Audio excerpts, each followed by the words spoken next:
बढ़ता तापमान आजकल हर किसी के लिए मुसीबत बन चुका है। लगातार भीषण गर्मी के प्रकोप से हर कोई परेशान है। और खासकर देहरादून जैसे शहर जहां कभी पंखे और कूलरों की जरूरत भी नहीं होती थी, वहां भी अब एसी चल रहे हैं। गर्मी के प्रकोप से जनजीवन अस्त व्यस्त हो चुका है। और उत्तराखंड जैसे हिमालयी राज्य में भी गर्मी शहर वासियों को सता रही है। उत्तराखंड और खासकर राजधानी देहरादून का पर्यावरण भी दूषित होता जा रहा है, जिस वजह से यहाँ की प्राकृतिक सौंदर्यता को भी नुकसान पहुंच रहा है। राज्य में हो रही इस अव्यवस्था को लेकर देखिए हमारी वरिष्ठ संवाददाता ममता कोठारी की खास रिपोर्ट। नमस्कार, मैं ममता कोठारी उत्तरकाशी से आज आप सभी के बीच में हूँ। सर्वप्रथम पेन पॉइंट के सभी दर्शकों को मेरा नमस्कार और मैं बहुत बहुत आभारी हूँ कि आपने मुझे आज के इस विषय पर बोलने के लिए आमंत्रित किया। जैसा कि आजकल हम देख रहे हैं और अनुभव कर रहे हैं, आंकड़े भी बता रहे हैं कि तापमान बहुत बढ़ गया है। विशेषकर देहरादून में इतना तापमान नहीं बढ़ता था, आज तक इतना नहीं बढ़ा है, पिछले आंकड़े बता रहे हैं। तो आम जनजीवन भी महसूस कर रहा है कि तापमान की इस तरह की जो बढ़ोतरी है वो अचानक से एक साथ कई प्रश्न खड़े कर रही है। किंतु क्या हम समझ पा रहे हैं कि हमने इन प्रश्नों के उत्तरों के लिए कोई जगह छोड़ी है? क्या हमारे पास इस सब का जवाब है? तो जवाब है नहीं। तापमान का बढ़ना एक दिन का कोई खेल नहीं है और हम जनजीवन पर हमारी ही जो तापमान पर छाप देखने को मिली वो हमारे ही कर्मों की छाप है। हमने ये सब अपनी आराम परिस्थिति से कमाया है। सुविधाओं से भरपूर और शौक में कोई कमी नहीं है। जैसा कि हम आजकल देखते हैं कि साधारण घरों से लेकर बड़े बड़े ऑफिसों, दफ्तरों, मल्टीनेशनल कंपनियों या आम से आम ऑफिस में भी एसी, पंखे सभी का भरपूर उपयोग सिर्फ जरूरत पर ही नहीं बल्कि एक फैशन के रूप में भी होता जा रहा है। पंखे तो, एसी तो पहले से ही चालू होते हैं, बाहर से आओ या बाहर चले जाओ, सामान्यतः 80% जो सिस्टम होते हैं हमारे वो ऑन मिलते हैं। तो इन सब की इन तरह जो संसाधनों का दोहन है, प्रकृति का विदोहन जो मानव मात्र ही नहीं अपितु सब जीव जंतुओं की जान को जोखिम में डाल रहे हैं। आइए मैं आपको सभी को नई शुरुआत के लिए आमंत्रित करती हूँ और आप सब भी अगर कुछ सोच रहे हैं इस बारे में या भविष्य की पीढ़ियों को इस अंधी दौड़ में शामिल होने से अगर हम बचा सकते हैं, पर्यावरण को जो नुकसान पहुंच रहा है, तापमान हो या प्राकृतिक संसाधनों की त्रासदी है, उसको समाप्त करने की जो हम सोच रहे हैं, तो ये बहुत ही चिंताजनक प्रश्न हमारे सामने है।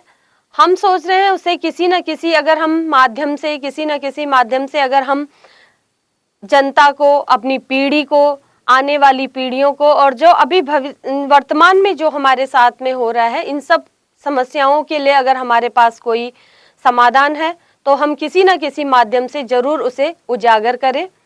मित्रों, ये हम कोरोना जैसी त्रासदी को भी झेल चुके हैं और जब त्रासदी को झेला है तो उस दौर में भी हम सचेत नहीं हो पाए। जिस तरह कोरोना से बचने के लिए हमने नियम बनाए, उसी तरह संसाधनों के उचित प्रयोग को उचित प्रयोग के लिए बच्चों में शुरुआत से जो है कुछ प्रभावी नियम बनाए। जहाँ तक हो सके हमने जो कम से कम दूरी के लिए भी जो परिवहन के साधनों का हम प्रयोग कर रहे हैं, आज गांव के शहर हर जगह रोशनी में नहाए नजर आते हैं।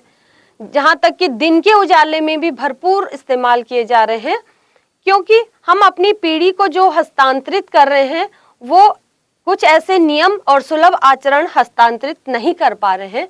तो ऐसा क्या कारण है, हमें ढूंढना होगा। हमें आज नहीं बल्कि अभी सोचना पड़ेगा। मैं आप सबका ध्यान एक विशेष बात पर आकर्षित करना चाह रही हूँ, जो कि आजकल विशेष रूप से मैं महसूस कर पा रही हूँ। आजकल बच्चों का कक्षा, विद्यालय से अवकाश है।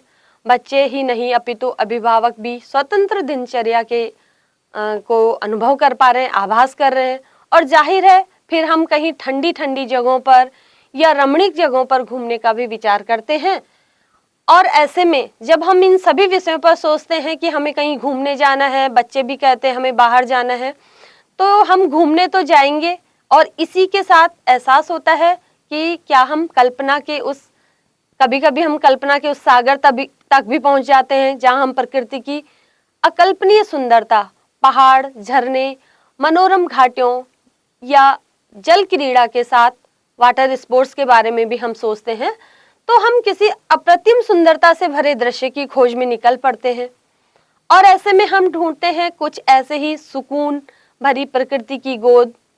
हम जाते भी हैं ऐसी जगहों पर और पहुंचते भी हैं, लेकिन बदले में हम उस प्रकृति की, उसकी हंसती खेलती मुस्कुराती गोद में जो दूषित क्रीड़ा का अवशिष्ट वहां छोड़ जाते हैं, वो प्रकृति के लिए एक अभिशाप बनकर वापस हम पर ही भीषण गर्मी और असाध्य रोगों के रूप में कहर बरसा रहा है।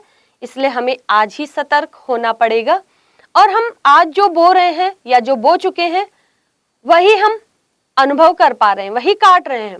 आज कुछ छोटी छोटी लेकिन भविष्य को गंभीरता से देखने की नजरिए की आवश्यकता है हम सभी को। कुछ सार रूप में मैं अपने तथ्य आपके सामने रखना चाहती हूँ, जो कि मुझे लगता है ये बातें हम अगर अपनी आज की पीढ़ी को सिखा पाए तो कहीं जाकर जीवन उनका संवर सकता है और उनका भविष्य सुरक्षित हो सकता है। हम आज भी घर से बाहर या कमरे से बाहर निकलते हैं तो घर के सभी बल्ब, पंखे या एसी ऑफ करें। बच्चों को बताएं हम चिप्स, बिस्कुट, टॉफी के कागज नदी नालों, रास्तों पर न फेंकें। प्रकृति से प्रेम करें। प्रकृति से प्रेम उसके साथ सेल्फी लेकर नहीं होगा, उसके साथ अगर आपको प्रेम करना है तो उसकी केयर कीजिए। जैसे आपके माता पिता हमसे, आपसे हम प्यार करते हैं, प्रेम करते हैं, स्नेह जताते हैं, तो उसके लिए हम उनको एक विशेष सुरक्षा का महसूस, हम उनको आभास कराते हैं। तो प्लास्टिक की, कोल्ड ड्रिंक की जो बोतल होती हैं उनको कहीं रास्तों में ना फेंकें। आजकल यात्रा सीजन चल रहे हैं और देश दुनिया के लोग आते हैं, वो भी हमारे साधनों का वैसे ही दोहन करेंगे जैसा हमारे द्वारा प्रदर्शित किया जाएगा, क्योंकि जब हम बाहर विदेशों में जाते हैं तो हम भी वहाँ के आचरण को, नियमों को वैसे ही पालन करते हैं जैसे कि वहाँ पर होता है, तो वैसे ही हमारे साथ भी होगा। इसलिए हम एक शिष्ट आचरण का पालन करें और लोगों को भी बताएं। स्कूलों के गृह जो शीत अवकाश है, ग्रीष्म अवकाश है, उनमें गृह कार्य अवश्य हो। मैं विद्यालयों से भी जुड़ी हुई हूँ, तो मैं ये चाहती हूँ कि मैं बच्चों को गृह कार्य के रूप में, जैसे कि आजकल हमारे बच्चे प्राइवेट स्कूलों में घर गांव से दूर पढ़ रहे हैं, तो उनको एक गृह कार्य अवश्य मिले कि वो एक बार अपने मूल गांव या जनपद, जो हम बड़ी बड़ी कॉपियां भरने के लिए दे देते, तो उससे अच्छा ये होता कि अगर हम बच्चों को कहें कि अपने गांव जाएं, मूल गांव का फोटो चिपकाएं, उनके परिदृश्य के बारे में लिखें, वहां पर क्या समस्या है। इन सब का उद्देश्य होगा कि बच्चों का अपने जल, जंगल, जमीन से बच्चे जुड़े रहेंगे और उन्हें इन सभी का महत्व भी पता चल सकेगा कि गांव में पानी के स्रोत क्या हैं, संसाधन क्या हैं, उनका संवर्धन कैसे करना है, सुरक्षा कैसे करनी है। एक उदाहरण प्रकृति की सुरक्षा और संवर्धन के लिए, जैसे छोटा सा उदाहरण देती हूँ कि मेरा बच्चा है, जब वो कभी घर से बाहर जाता है तो कोई भी चीज अगर वो खाता है, चॉकलेट हो या चिप्स हो, तो कागज हमेशा उसकी जेब में मुझे मिलते हैं। तो जब मैंने एक बार नोट करके बात उससे पूछी कि बेटा ऐसा क्यों है, तो वो कहता, मम्मी स्कूल में या रास्ते में कहीं मुझे फेंकना अच्छा नहीं लगता, इसलिए मैं घर पे आके अपने ही कूड़ादान में इसे फेंकना पसंद करता हूँ। फिर ऐसी एक मेरी एक छात्रा है, विद्यार्थी ने भी मुझे बात बताई, उसके साथ भी सेम है। जब वो मुझे मिली तो उसकी माँ ने भी बताया, मैम ये ऐसा करती है, तो मुझे अच्छी लगी ये बात उन बच्चों की। अगर हम विद्यालय स्तर पर या गांव स्तर पर अपने विद्यालय से, अपने घर परिवार से कुछ अच्छी बातें सीखते हैं, तो हमारे देश का, हमारे समाज का जरूर कुछ ना कुछ आगे की पीढ़ी के लिए योगदान होगा। और जिस तरह हम संसाधनों का दुरुपयोग कर रहे हैं, तो इसके लिए हमें जो है, मैं समझती हूँ कि भविष्य के लिए हमें बहुत ज़्यादा सतर्क होने की ज़रूरत है। और प्रकृति के, हम अपनी प्राकृतिक संसाधनों का उचित प्रयोग करेंगे। तो आपने देखा होगा कि छोटी से छोटी पुरानी जो फिल्में होती थी, पहले गढ़वाली या जो हमारे स्थानीय जो फिल्में इतनी नहीं बनी हैं, जबकि आजकल या पुरानी जो मूवीज हैं उनमें हमारे उत्तराखंड के विशेषकर बहुत सी जगह पर फिल्मांकन हुआ है, बहुत अच्छे अच्छे चित्र बने हैं, फिल्में बनी हैं। तो वो सब तभी बन पाए ना जब हमारी धरोहर हमारे पास जीवित थी।